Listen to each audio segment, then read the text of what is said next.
I'll begin with a report written by first physician to the Venetian Health Board in 1773. His name was Giovanni Battista Paitoni. And this report was on the poor condition of the public well located on the small lagoon island of San Giorgio in Alla. And the island's only well was used by the dozen or so discalced Carmelite friars who lived there, who had their monastery there, as well as a handful of fishermen, laborers, and other occasional visitors. And since the previous September, Paitoni's writing his report in January of 1773, since the previous September, its water had occasioned a spate of serious illnesses. And the island's name, literally, St. George and the Seaweed, kind of sets the tone. It was the Venetian Health Board's responsibility to ensure the water quality of all Venice's public wells as part of the regulation of public health more generally.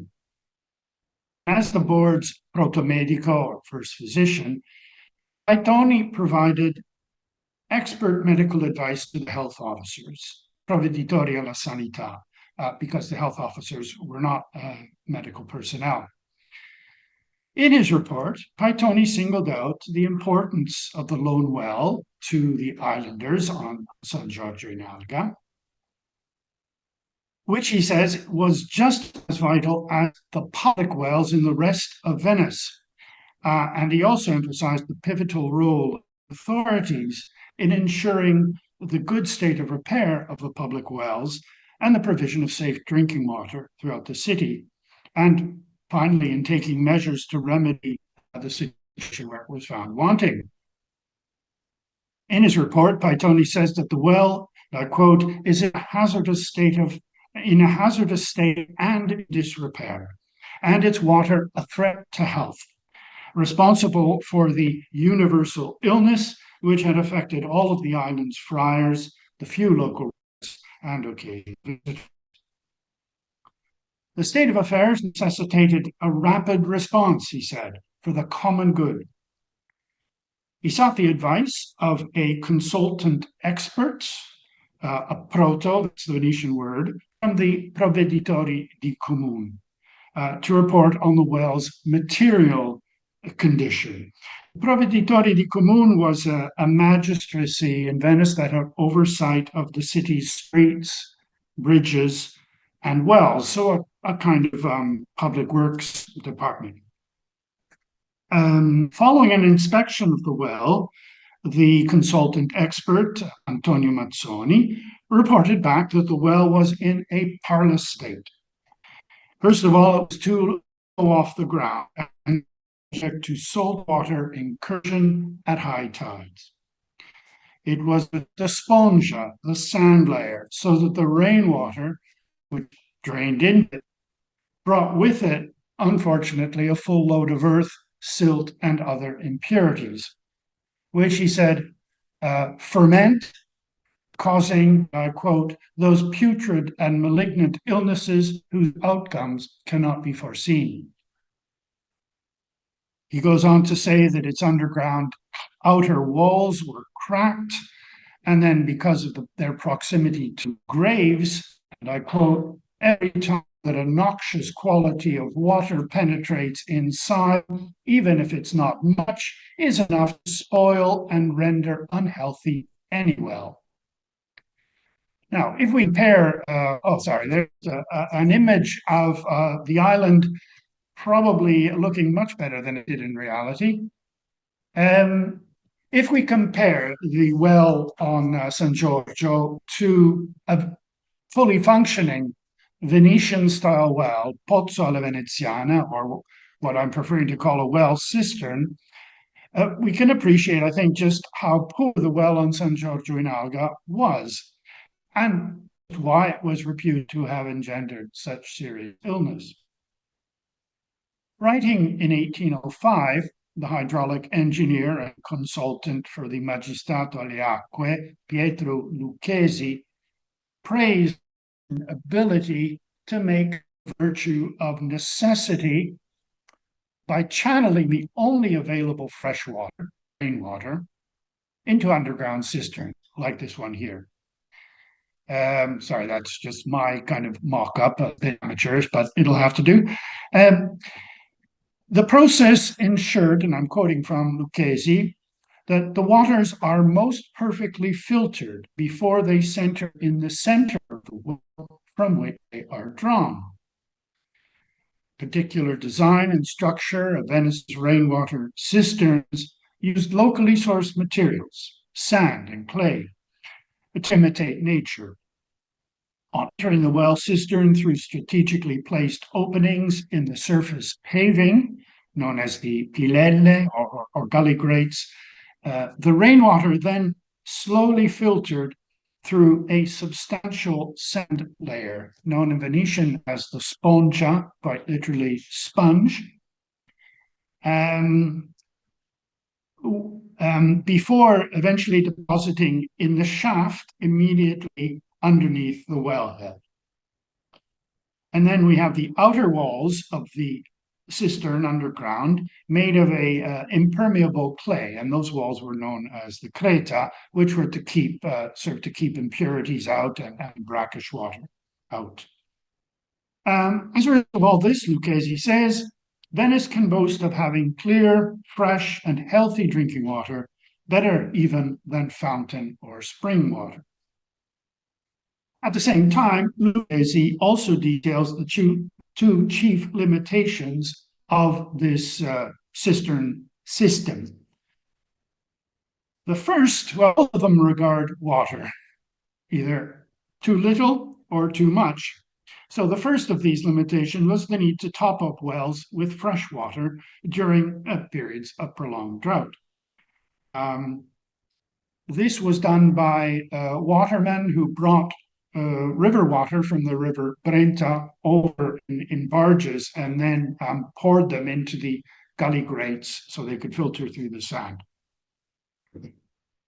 The second limitation was actually too much water in the form of periodic flooding events known today as acqua alta, known then as escrescenze, which flooded the surface of the campo with dirty, salty water from the canals and the surrounding lagoon, and thus spoiling the fresh water underneath. Despite these limitations, Lucchesi's working assumption, and it was a widely shared one, was that the water quality of the public wells in Venice was generally good. They were kept in good repair due to ongoing vigilance and maintenance. I want to examine the veracity of this claim a little later. But even Lucchesi had to admit that of the city's 5,000 private well cisterns, that's in addition to the public ones, small and large, something like 2,000 of them contained water that was fit to drink. But the rest, the majority, contained water that was known locally as acqua grossa, which could translate as coarse or heavy water, relegated, and I quote, to other uses necessary to hygiene, that's Lucchesi still, which is evidence of a hierarchy of water qualities and uses, which I'm going to come back to. On San Giorgio in Alga, Paitoni reported that none of the friars' efforts to improve their well and make its water at least passable had any effect, limited by the means at their disposal, given the order's well-known poverty. In conclusion, Paitoni urged the Health Board and the Venetian Senate to take the necessary measures to make the well suitable, so that, and I quote from Paitoni, frightened travelers who seek refuge on the island during storms and the thirsty fishermen are provided for, and the poor friars can at least enjoy some good water alongside their perpetual penitential Lenten diet. Paitoni's report seems to have had the desired outcome, repairs being mandated by senatorial decree shortly thereafter. Paitoni's key concerns involved the functioning and maintenance of the well and the quality of its water. And the latter involved understanding the composition of a given water and its potential harmfulness linked to specific illness episodes. This prompts broader questions of how societies in the past decided what characterized good water and which actors were involved in observing, monitoring, and indeed improving water quality in specific contexts. So what I'd like to do is focus on the theory and practice of water quality in the early modern past on a European level, but with special attention to Venice, in particular during the 18th century. And I'd like to suggest that there's a pretty close fit between the science and health of water and urban water provision. Before returning to the Venetian case, I think we need to understand something of how water was perceived and what this meant for notions of water quality, which are obviously quite different from our own.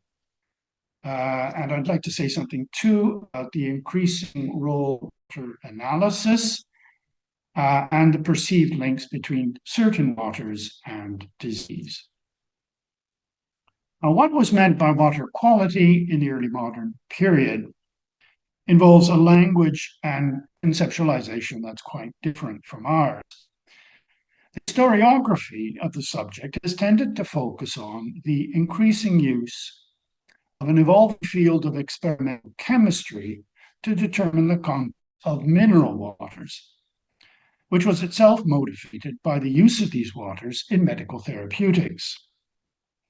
Everywhere in Europe, during the 17th and especially in the 18th centuries, from the early investigations of Robert Boyle and Friedrich Hoffmann to investigators working later in the 18th century like Torben Bergman, mineral waters believed to be therapeutic were being subjected to all manners of laboratory tests to determine their composition, to boost custom at local spas by providing a scientific legitimation of medical claims, and even assist in the manufacture of artificial mineral waters.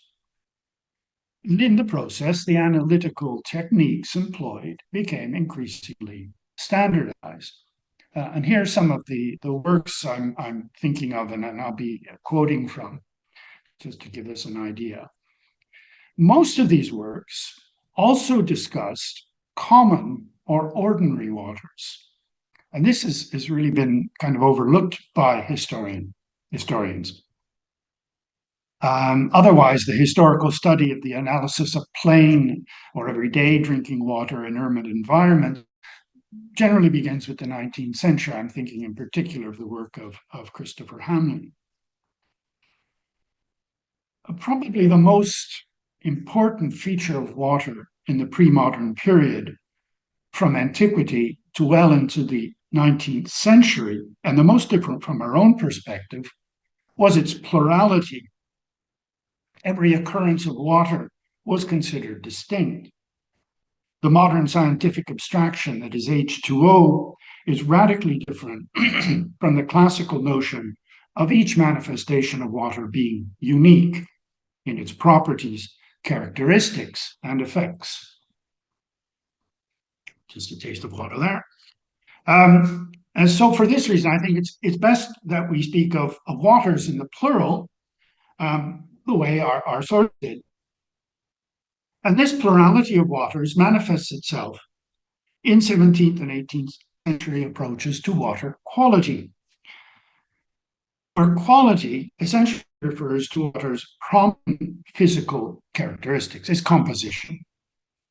So according to Jean-François, although all waters were the same in substance, they differed in their qualities and mixtures. And this made them relatively good or bad, and in turn determined their different human uses, what we might call a sliding scale of waters. And we would expect this sliding scale to begin with purest waters. But for our authors, pure water didn't exist in nature. All waters had some sort of mixture in them, derived through contact with the environment. So for Charles Lucas, writing some 100 years after Francois, this meant that we have to judge and speak of waters relatively or comparatively. When it came to drinking water, counterintuitively, perhaps absolute purity wasn't even the aim. Indeed, if it were pure, it would not have been able to serve as food for either human beings or animals. Cattle, for instance, required a much coarser water, which reminds us of Lucchesi's acqua grossa. Good quality water was neither too pure nor too mixed. Rather, it had to be balanced, just like the temperament of our own bodies. It should be close to the purity, being without obvious color, taste, or smell, given that these properties demonstrate the mixed qualities of a water.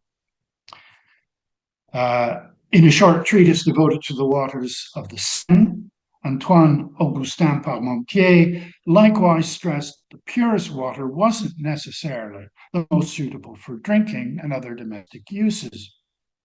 And Nicola Andria, with reference to the waters of his native Naples, noted that, and I quote, judging the best quality of a water didn't depend solely on the relative absence of gross sediment, given that the better water may be the one with more sediment, depending on its nature. In this sliding scale of water quality, waters which did not meet these standards still had other human uses equally important. This drives the importance of the water's quality. According to Bergman, in trades such as brewing, baking, cooking, bleaching, dyeing, tanning, paper making, and I quote, the quality of water employed is of so much consequence that unless one be chosen fit for the purpose, the whole process fails. This depended on being able to obtain quality of a particular water. From antiquity, the senses had been relied upon to determine a water's quality according to smell, taste, color, and heat. Even the sense of hearing had a role to play, given that, and I quote, I'm quoting from Charles Lucas here, the purest water makes the greatest noise when poured out of one vessel into another. The sense of taste had the paramount role, to the point that, and this is Jean-Francois, there are those who taste and distinguish waters as many do with wine. And this meant that, and this is Parmentier, water drinker will easily be able to distinguish between a river water and a well water, between a water that flows over gravel or sand and one that passes over clay or silt. And finally, between a water that has been filtered and one that has not. How very important were in ascertaining of a water, from the time of Jean, they were considered subjective, unreliable. And it's in his interest in the art of chemistry, that's what he calls it, that Francois departs from the ancients, defining chemistry as the best means of all for, and I quote, carrying out an anatomy of the mixtures, separating the heterogeneous parts and learning their virtues. Before the advent of chemistry, the technique for determining a water's composition consisted of pouring it through a cloth, which was then dried in the sun before observing the sediment left behind. The chemist was to use all the tests and experiences at his disposal, Francois says. And by the second half of the 18th century, chemistry was able to offer a more systematic, standardized, and detailed approach. This was the case even though the philosophical underpinning remained essentially Hippocratic. And in reality, water analysis continued to depend just as much on the senses as on quantitative chemical analysis.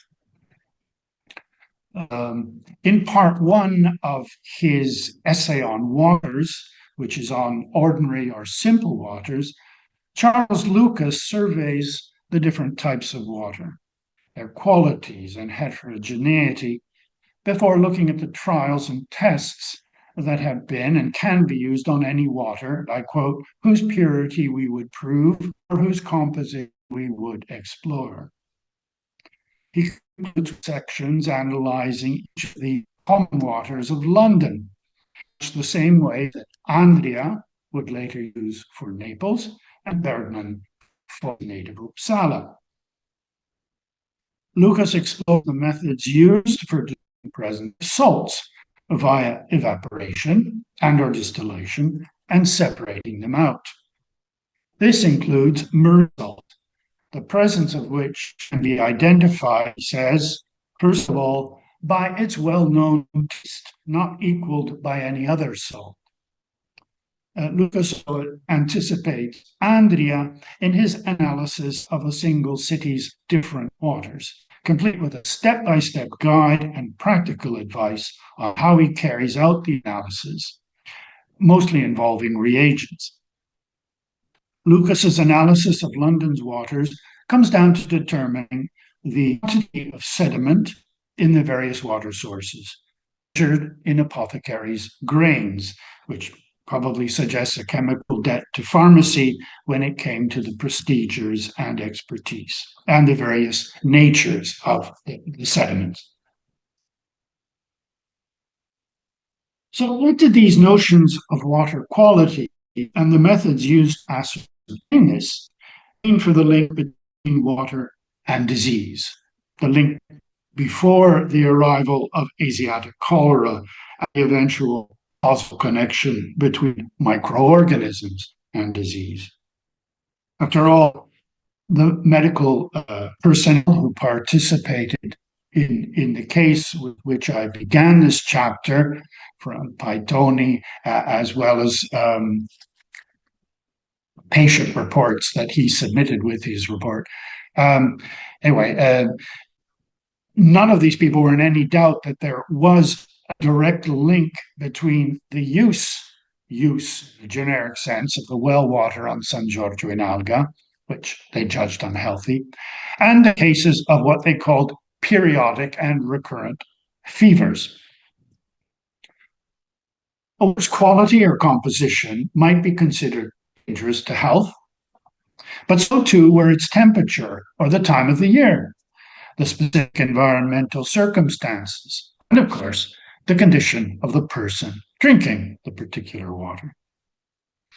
Unwholesome, I want to just go back, go back to the Tobias Whitaker too. He's our earliest author, and he says that unwholesome or morbidical waters were immediately recognizable by their offensive taste and stinking smell. Instead of assisting in concoction or digestion, they hindered the penetration and descent of food, causing impurities to form in the body, leading to an excess of phlegm, hemorrhoids, or hydropsy. River waters, for example, for Whitaker, by mixing with pools, ditches, and moors, so obtain an alien quality, obnoxious and morbidical, that they cause urinary difficulties and the stone. That said, the effects would vary from person to person, since some bodies were able to resist their harmful effects more than others. And to this, Bergman, our last author, added the concept of slow accumulation. He argued that because we use large amounts of water in the preparation of our food and drink, a quantity of pernicious heterogeneous matter, though small, being daily accumulated, may soon lay the foundation of numberless diseases. Brackish water was considered the most harmful of all, occasioning a very singular nausea, which is frequently attended with vomiting. And it was a mixture of salt water and other euphemistic impurities that lay behind the illnesses on San Giorgio in Alga. On the plus side, and here I want to return to Venetian cisterns with this nice diagram here. If certain waters were harmful to the human body, others were beneficial. For Whitaker, rainwater was healthful, light and concoctable, limpid and thin in respect of quality, sweet and grateful to the taste, and the most proportionable to the best of waters. So I was amazed that rainwater cisterns were not more common than the universality of rainwaters which fall everywhere and their goodness. The main drawback with rainwater was its tendency to putrefaction, corruption, fermentation when stored. And this was because of the air, the clouds through which rainwater passed and with which it mixed, an idea going back to Hippocrates. Lucas went into detail, and here he offers a bit of a foretaste of 19th century concerns with organic contaminants. He said in one passage, rainwater kept for some time, especially warm weather, shows first it's containing the small seeds of various minute plants which first vegetate in it, then render it mucilaginous and cause it to ferment. At the same time, it appears charged with the eggs of various animalcules, I suppose, which being hatched in it soon after cause it to putrefy. Hence the caution of the divine old man, Hippocrates, is wise, just. For the solution was filtration, and he provides detailed instructions on how to construct an underground rainwater cistern, always useful, including the use of coarse sand to purify the water. So, back to Venice. And what I'd like to conclude with in this final section is based on the study of the upkeep of Venice's public well cisterns during the 18th century. Public wells numbered 123 in 1727 and rose to 157 in 1789 and then 157 in 1795, 2 years before the fall of the Republic. And this expansion occurred during a time of stable, even declining population. So there were something like 2, sometimes 3 of these public well cisterns per parish. They're usually located in the parish square, Campo, or nearby. And these were supplemented by a handful of other public wells situated in the larger monastic complexes. There were many more private wells, small and large, as I've already mentioned, but their oversight did not come under the health officer's direct authority. And the public wells, although open to everyone, were really intended for the particular use of the poor. The quality of the water in these wells generally had a good reputation, and this is consistent with the high repute of rainwater, as we've seen, in particular when filtered. Here's some of the people who I'll cite in trying to garner information about contemporary perceptions. Always fun to read is the English traveler Thomas Coriat, visiting Venice in 1608 when he managed to drag away from the local courtesans. Coriat noted that the 2 large ornate wells in the courtyard of the ducal palace, and I quote, yield very pleasant water, for I tasted it. In 1683, the military physician Luca Antonio Porzio concurred. Talking about the same wells, he judged them salutary and pure, and he highlighted the role of sand filtering. Not everyone was impressed. The English traveler Samuel Sharp highlighted the variable quality of the well's sand, and concluded that some of them are porous and do admit more or less salt water into them. This explained, he says, the frequency of diarrhea in this city. And he goes on, another argument that the water the Venetians drink is purgative. In fact, this points to one of the most feared contaminants within the Venetian cistern system, the one that gave the health officers the most cause for worry. When it comes to Venetians, or at least Venetian residents, the physician Andrea Marini, writing in 1559, also singled out the important role of the well's sand layer in purging, filtering, rainwater. But Marini also warned of the dangers posed by the exceptionally high tides. He has those of the previous November 1558 in mind, which he says filled ground floor rooms with a mixture of salt water and waste, leading to a putrefaction of the air and spoiling of the waters in the cisterns, from which originated very serious illnesses. The Venetian authorities intervened in three ways, and this in increasing order of magnitude and cost. First of all, prevention, by ensuring the quality of the water going into the well cisterns.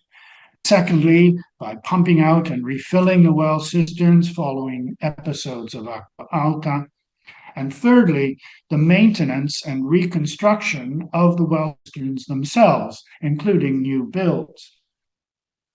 So in terms of the first intervention, prevention, quality control, the earliest measure actually dates from 1498, stipulating that fresh water delivered by the watermen Acquaroli for the topping up of the public well cisterns in time of drought should be obtained exclusively from the river Brenta, which is judged the healthiest. This was intended as a quality control measure, whilst also ensuring a degree of state oversight of water resources. The health officers also intervened when waste threatened the rainwater entering the cisterns. In 1575, they ordered the clearing of waste which had spoiled the water in public wells, causing an unbearable stench, making dwelling nearby impossible. Legislation became increasingly stricter, progressively stricter, especially as we go through the 18th century, complementing the more intensive structural maintenance that we see of the public wells themselves. And this kind of intervention involved a range of local actors.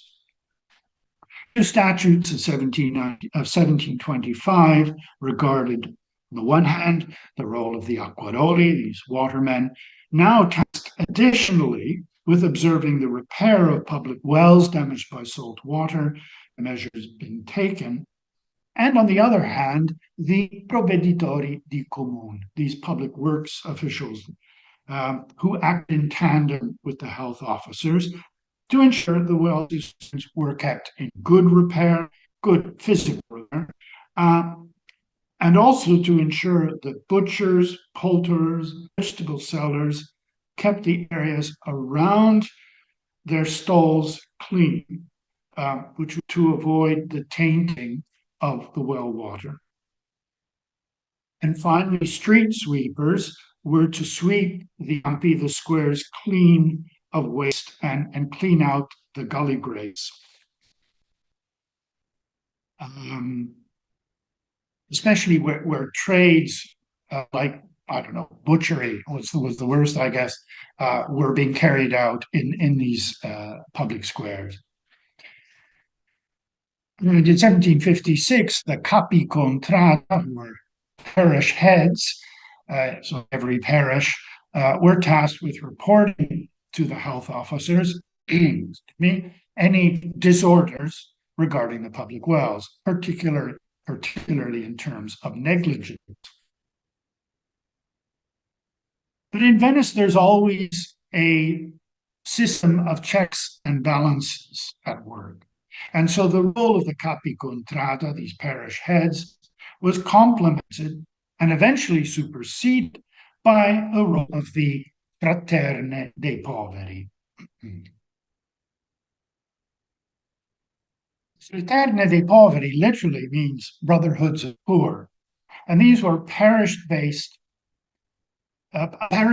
civic structure came under the authority of the health officers, and they were tasked with compiling lists of the poor and distributing alms door to door. So by 1725, they numbered 69. That's one per parish. It's part of the expansion of poor relief that we see throughout Europe in this period. And the city's wells, the public wells, were part of this.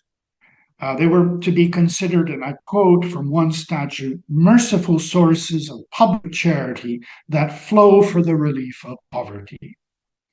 From 1731, the Fraterne dei Poveri were charged with the overseeing of public wells. In 1787, each fraterna was to elect a deputy for public wells, tasked with liaising with health officers over water needs. So you can see how they're overlapping with the duties of the capi contrada, the parish heads. Much activity went beyond prevention. And this leads us to the second measure, intervening after episodes of acqua alta, exceptional high tides. Given that the most serious and constant threat to the city's well cisterns came from the sea. In March 1626, 2 officials in each parish were to be elected to supervise the public wells to ensure that salt water didn't infiltrate them and spoil the water. And this was followed by a statute ordering the pump out of any public wells spoiled by salt water and returning them to perfect goodness. The pumping out of the dirty salt water after each acqua alta episode was crucial, supervised and paid for by the health officers, but actually undertaken and organized by the Fraterne dei Poveri. In 1768, the consultant expert for the health board, an architect now, Paolo Rossi, compiled a report on the condition of the city's public wells, in which he requested oversight over the emptying and cleaning out of the public wells of the city, all spoiled by the latest excrescence of the sea, acqua alta. As a result of this, the health officers ordered 11 pumps from the Arsenale shipyard, where they must have been used in shipbuilding, along with the tools to work them and the skilled tradesmen to operate them and transport them by boat, obviously, from well to well throughout the city as required. The whole job took months to pump out all of the public wells affected. And costlier still was the third and most significant measure aimed at ensuring water quality, the structural maintenance or reconstruction of public well cisterns, which extended to new builds. This concerted program of works began in 1731 when the health officers ordered an inspection of all of the city's public wells, parish by parish, to determine, and I quote, the extent of the works and the perfection of the waters. And this applied to all public wells, whether repaired, reconstructed, or newly built. The inspection was to be carried out by the president of each of the Fraterne dei Poveri, so each, parish by parish, along with a parish physician, who would then submit their reports. These people were to be accompanied by an apothecary and dyer, a cloth dyer, to carry out the necessary test of the water. If approved, this whole team of inspectors would issue a certificate, and that was important. Only then would the payment for all of this work be forthcoming. As far as water quality is concerned, the physician, apothecary, and dyer were tasked with, and I quote, examining, tasting, and trialing water.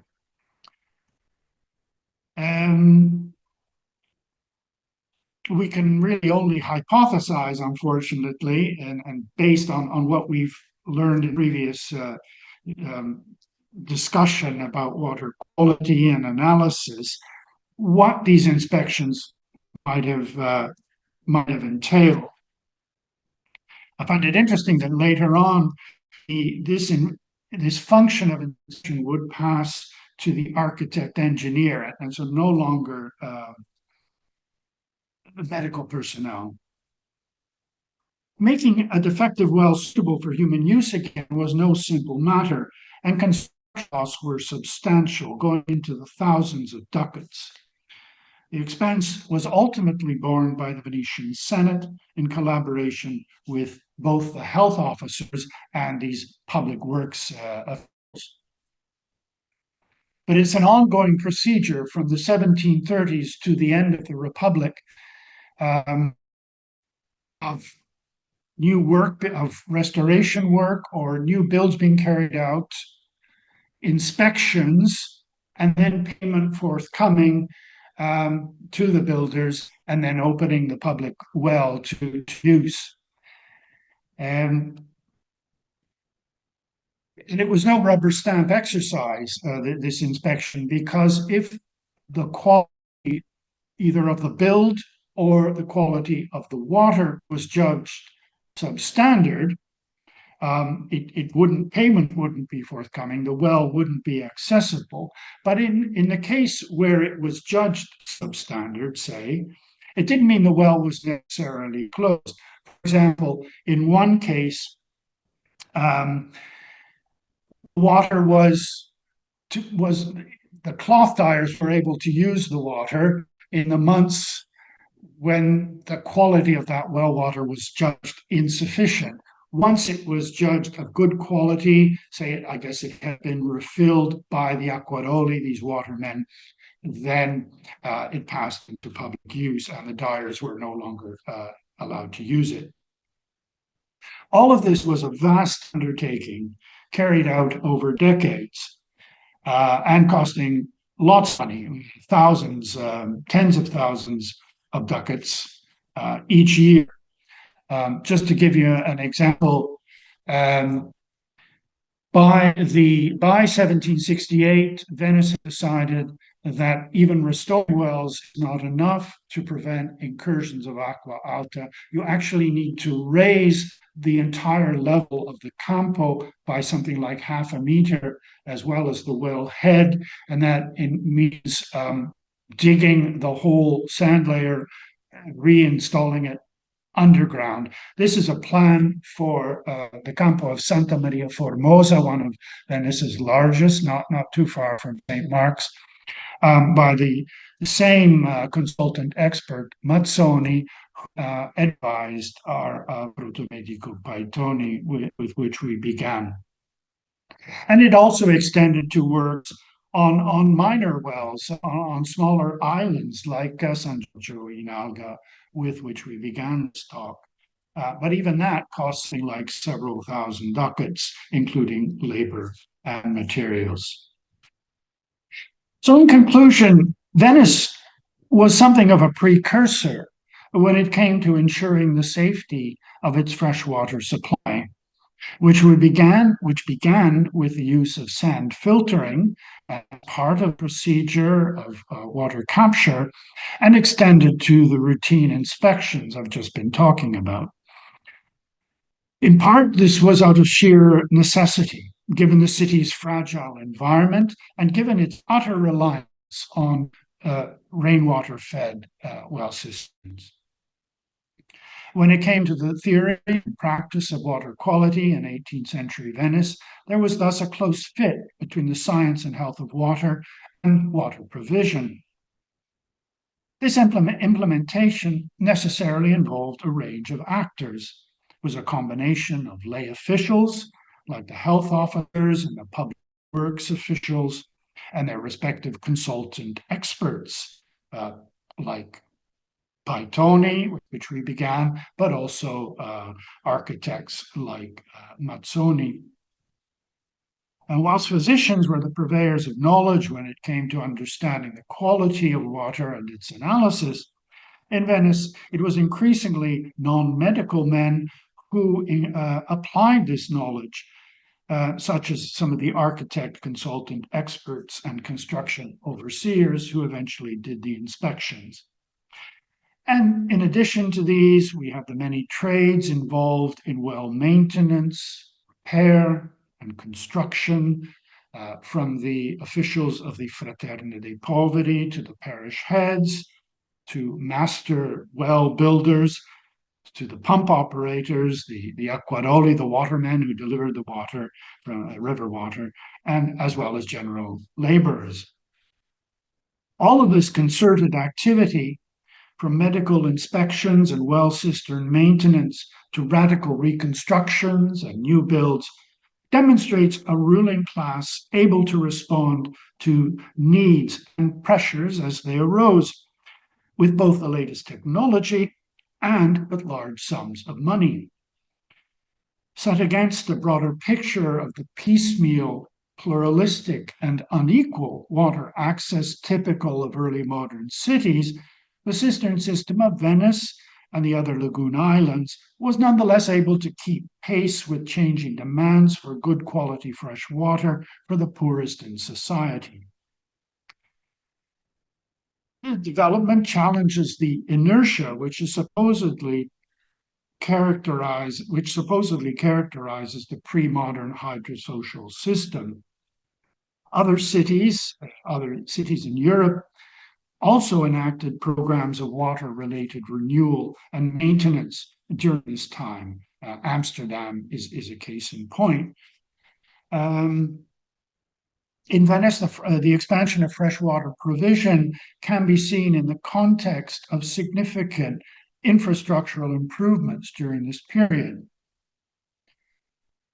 If the 18th century was the period once called the death of the Republic, the Venetian officials involved in guaranteeing the provision of safe water to the populace had evidently not received the memo.